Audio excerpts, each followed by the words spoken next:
નારાયણ વિદ્યા વિહાર ખાતે રાષ્ટ્રીય પ્રેરણાના ઉદ્દેશ્ય સાથે રાષ્ટ્ર આરાધના કાર્યક્રમનું આયોજન પૂર્વ મુખ્યમંત્રી વિજય રૂપાણી મુખ્ય મહેમાન પદે કરવામાં આવ્યું હતું।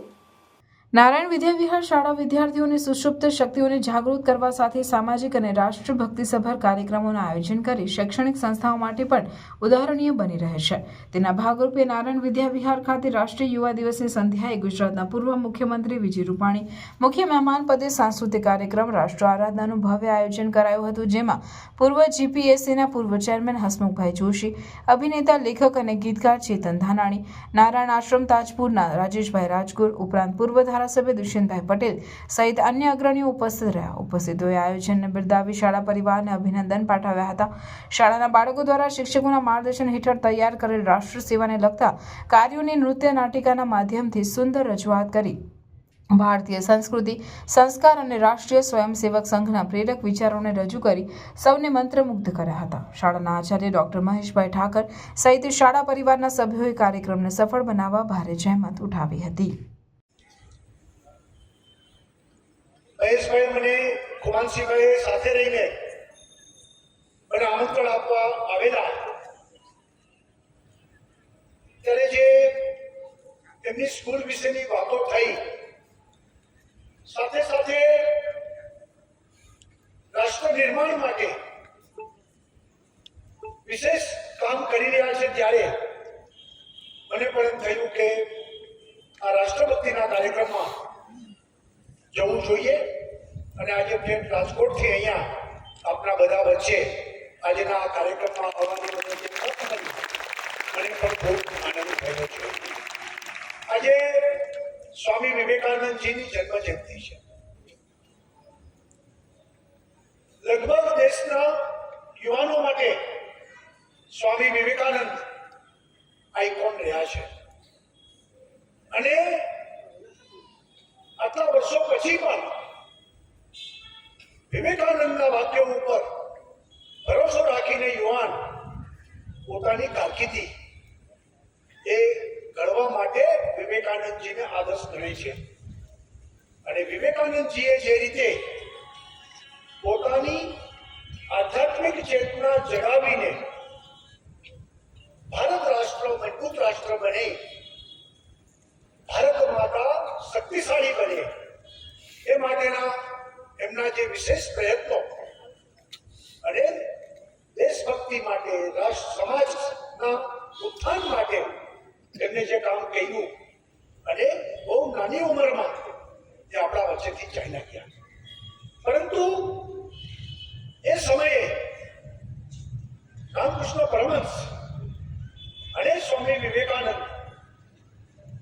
એ કહીને કે એક આધ્યાત્મિક ગુરુ તરીકે અને વિશ્વમાં હિન્દુ ધર્મ એને પ્રચલિત કરીને શિકાગોમાંથી એમને જે પોતાનું ભાષણ આપીને સ્વામી વિવેકાનંદે દુનિયા સમક્ષ હિન્દુ ધર્મ મૂકીને આજે હિન્દુ ધર્મ અને આપણે બધા કહી છીએ ને હવે કે ગૌરવથી બોલો હમ સબ હિન્દુ હે, તો આ હિન્દુ ધર્મને એ વખતે ગુલામીમાં હતા, પહેલા આઝાદી પહેલા ડાઈ ફોર ધ નેશન અને હવે લિવ ફોર ધ નેશન।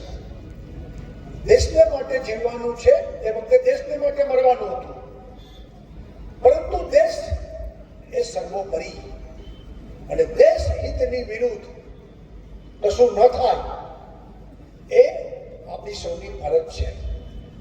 અને આજે જ્યારે આપણા આદરણીય વડાપ્રધાન નરેન્દ્રભાઈ મોદી વિશ્વમાં ભારતનો ડંકો વગાડી રહ્યા છે અને આજે ભારત મહાસત્તા તરફ જઈ રહ્યું છે, વિકસિત રાષ્ટ્રની જે કલ્પના નરેન્દ્રભાઈએ મૂકી છે કે ભારત વિકસિત રાષ્ટ્ર બને, તે માટે એ તનતોડ મહેનત જ્યારે કરી રહ્યા હોય ત્યારે આવનારા દિવસો ભારતના છે, પરંતુ દેશ હિત સર્વોપરી, ન જ્ઞાતિ, ન જાતિ, ન ધર્મ, ન ભાષા, ન પ્રાંત, આ બધામાંથી ઉપર ઉઠીને આપણે સૌ એક છીએ અને આપણે સૌ ભારતીય છીએ।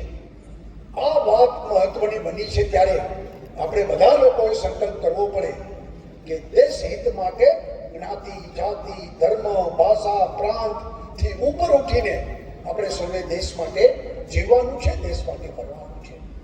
અને રાષ્ટ્ર ટકશે તો ધર્મ ટકશે, ધર્મ ટકશે તો સમાજ ટકશે, સમાજ ટકશે તો કુટુંબ ટકશે, અને કુટુંબ ટકશે તો વ્યક્તિ ટકશે. એટલે રાષ્ટ્ર જો ગુલામ થશે પાછો, અને આપણે તો ગુલામીના વર્ષો કાઢ્યા છે. મોગલો વખતે વર્ષો સુધી ગુલામ રહ્યા, બ્રિટિશરો વખતે વર્ષો સુધી ગુલામ રહ્યા, અને એ ગુલામી ફરી વખત ન આવે અને આપણે સૌ એક માથું ઊંચું કરીને દેશ એ આપણા માટે સર્વોપરી બને અને ભારત માતા એ વિશ્વગુરુ બને. ભારત માતા દુર્ગા જેવી બને, શક્તિશાળી, કે કોઈ આપણી સામે જોઈ ન શકે. ભારત માતા એ સરસ્વતી જેવી વિદ્યાની પુંજ બને, કે આપણા દેશમાં કોઈ અભણ ન હોય, કોઈ અશિક્ષિત ન હોય. ભારત માતા અન્નપૂર્ણા જેવી બને, લક્ષ્મી જેવી બને, ધન ધાન્ય હોય, કોઈ ગરીબ ન હોય, કોઈ ભૂખ્યું ન સૂવે, એવી ભારત માતા બને. આ ભારત માતા એ શક્તિશાળી ત્યારે બનશે દુર્ગા જેવી, કે આપણે સૌ દેશ હિતને ધ્યાનમાં રાખીશું તો કરોડો ભારતવાસીઓ. અને આજે યુવા દિવસ છે ત્યારે આપણો દેશ યુવાનોનો દેશ છે, કે જેમાં લગભગ 18 વર્ષથી 35 વર્ષ સુધીની વસ્તી એ લગભગ 50% ઉપર છે.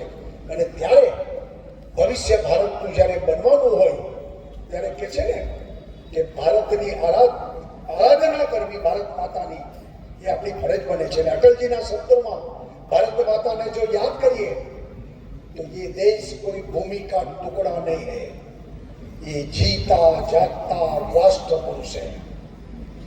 પૂર્વ મુખ્યમંત્રી શ્રી આપણી પાસે ઉપસ્થિત છે, સાથે સમાજના ઘણા બધા અગ્રણી આપણી સાથે છે. આપ સૌને મારા જય શ્રી રામ. હું રાષ્ટ્ર આરાધના કાર્યક્રમમાં આપ સૌને આવકારું છું. નારાયણ વિદ્યા વિહાર બાળકના સર્વાંગી વિકાસને ધ્યાનમાં રાખીને જ કાર્ય કરે છે અને એને સફળ બનાવવા માટે સતત પ્રયત્નશીલ હોય છે. અને એમાં આપ સૌનો સુંદર સાથ સહકાર મળે છે, એટલે હું આભાર વ્યક્ત કરું છું. સાથે સાથે એક ટૂંકો રિપોર્ટ આપની સામે મૂકું છું. અને એ પ્રસંગે આપણે 3000 બાળકોએ 3000 માળા એમના ઘરે ચકલી વસાવવા માટે નિઃશુલ્ક રીતે પહોંચાડ્યા. સાથે સાથે વાલીઓ માટે, શિક્ષકો માટે રંગપૂર્ણી, વક્તૃત્વ, ફોટોગ્રાફી, નિબંધ લેખન જેવી સ્પર્ધાઓ આયોજિત કરવામાં આવી. આ શાળામાં તેમના સહયોગથી ચબૂતરો બનાવ્યો છે, જે અત્રે શાળાના પ્રાંગણમાં શોભાયમાન છે.